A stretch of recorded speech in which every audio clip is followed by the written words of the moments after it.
Yo, what's going on, guys? It's Houston Sports Talk back in the video today.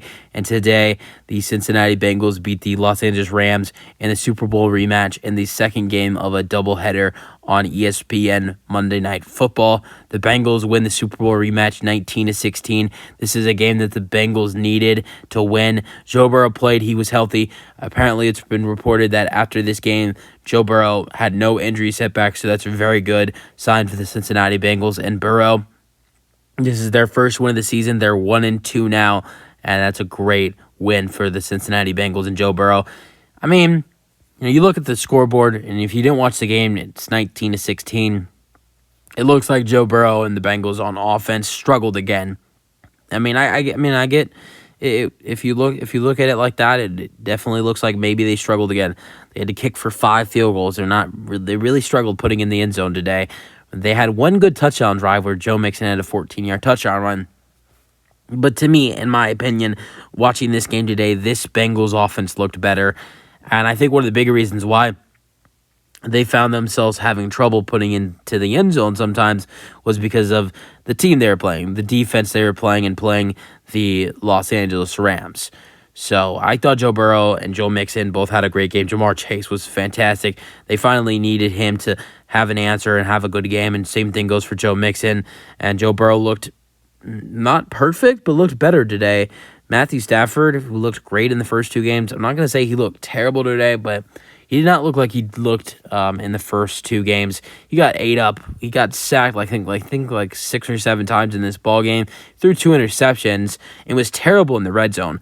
If Stafford would have been better in the red zone in this game, the Rams probably would have won this game. So many times that the Rams had to settle for field goals. 23-yard field goal in the second quarter, first quarter, 30-yard field goal. I'm going to be honest, this was a great game played by the Cincinnati Bengals, but in my opinion, the Los Angeles Rams should have won this game. This was a winnable game for the Rams, but they were crap offensively, and that's something they really haven't been in the first 2 games of the season. 30 points on offense against the Seahawks, 23 against the 49ers, and they really haven't had troubles putting in the ball into the end zone so far to start the year, and they really did have trouble in the red zone tonight. Let's go with the scoring summary. First quarter, this was a low-scoring game in the first place, but this was a very, very low-scoring game in the first half. Like, for instance, there was only 4 scores in the first half, and there was 3 scores in the third quarter.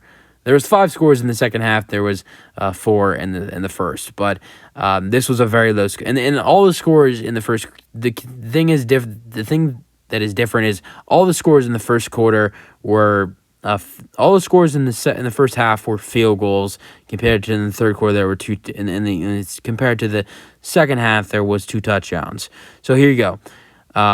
First quarter, Brett Maher 30-yard field goal. It's 3-0. Second quarter, just exchanging field goals. Evan McPherson 49-yard field goal, tied up at 3.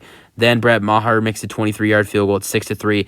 Rams take the lead back, but Evan McPherson going into halftime makes a 53-yard field goal. It's tied up at 6.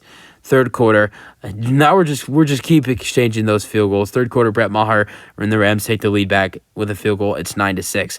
But someone finally scores a touchdown. It's Joe Mixon with a 14-yard touchdown run. McPherson makes the extra point. It's 13-9. All right, so this is starting to pick up a little bit. Then Evan McPherson, just about 2.5 minutes later, makes another field goal, 48-yard field goal. Now it's a 7-point lead for the Bengals. They're up 16-9. Another McPherson field goal now. How many damn field goals did he kick in this game? Kicked 4 field goals and 1 extra point.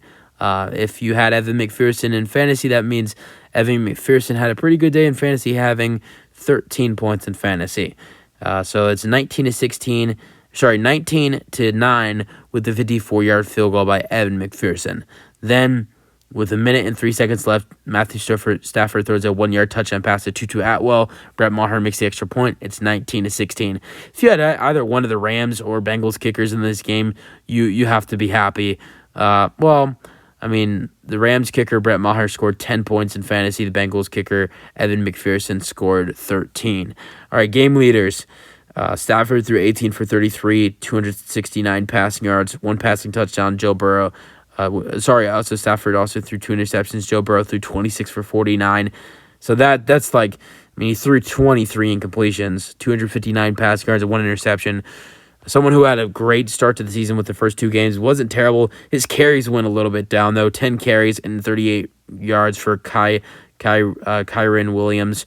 Joe Mixon had 19 carries for 65 rushing yards and 1 rushing touchdown. Receiving yards, I mean, good performance, but Puka Nacua kind of came down a little bit to earth. He had a good game.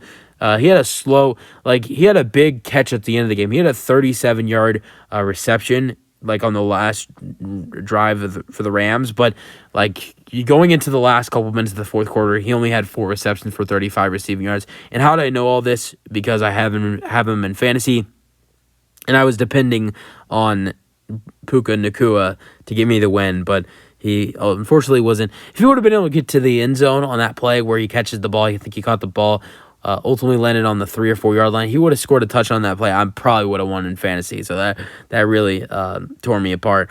But he had 5 receptions for 72 receiving yards. And then Jamar Chase was unbelievable after a really slow start to the season. He had 12 receptions for 141 receiving yards. All right, getting into some other stats. Tutu Atwell had 1 carry for 22 rushing yards for the Rams. Other stats for the Rams: 5 receptions for 71 receiving yards for Tyler Higbee. Tutu Atwell had 4 receptions for 50 receiving yards and 1 receiving touchdown. Van Jefferson had 1 reception for 46 receiving yards. All right, besides Jamar Chase, Tyler Boyd had 5 receptions for 39 receiving yards. T. Higgins had 2 receptions for 21 receiving yards.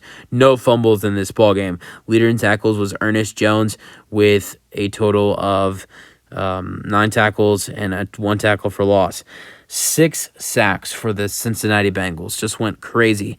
2 sacks for Trey Hendrickson, 1 sack for Dax Hill, 1 sack for Sam Hubbard.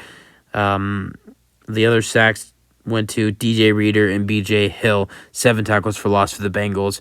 The Rams had 2 sacks, a half a sack for Kobe Turner and Brian Young, and 1 sack for, of course, Aaron Donald.